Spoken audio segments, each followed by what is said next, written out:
Welcome to This Youth Generation. I'm Deon Price. Today's edition focuses on communication skills.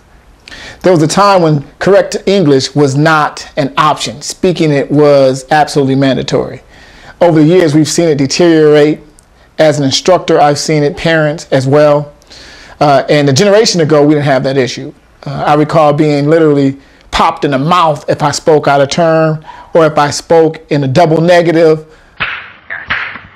And it made me think before I spoke. She'd have a cigarette in one hand, a cup of coffee in the next, and she would pop me right in the mouth with the same cup, the hand she had the cup of coffee in, and wouldn't spill a drop, by the way. It was kind of weird. That brings me to, I shared this story with a group of students at the community college about how serious it is for us to improve our communication skills and why it has become an issue now as opposed to our generation.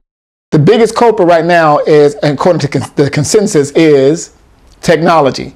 Many youth are doing so much texting and so much online communication that they are not developing healthy interactions with human beings. I heard one young lady say that she really feels uncomfortable speaking directly to an individual because she had to literally look them in the eyes.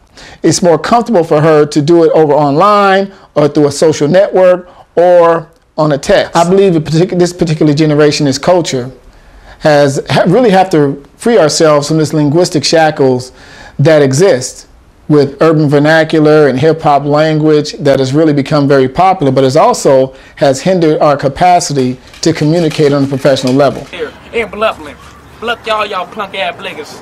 Schmick on the schmick, bro. Don't play with the snigger schmick tatty piece.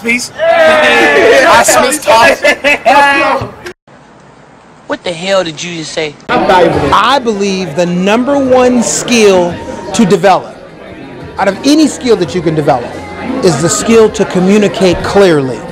I'm talking about just enunciating your words. You don't have to change. You can still be cool and have swag and all that kind of stuff, but you have to be able to get your point across and be able to listen, be able to shake hands and be confident. Eye contact, dress a certain way in order to get the job. There's greatness in you, but we've got to show that through how we communicate. Listen to me. Your body language, your tone, and your words. It's everything. They read your body language. They read the tone of your voice and they read the words that you speak. If you can get all three of those areas working together, you can win. You have a gift. We can all communicate. It's a matter of slowing down and making it important to become someone who can communicate and get your point across and make other people feel good in the presence while you're communicating with them. Positive energy. Body language is everything. You feel positive energy from me? Because it's body language. It's tonality. Communication skills, the #1 skill to develop. Be conscious of how you communicate. How do you practice? Conscious of every conversation that you have. There's one way that I act when I'm with my homeboys. Right. What's up, homie? I do that too. But when I'm at in a professional environment, or if I have an interview, which I'm a business owner, so I don't have interviews, but if I had an interview or when I did have interviews, it's code switching. I'm not going to be like, what's up, homie, when I'm shaking somebody's hand for a job.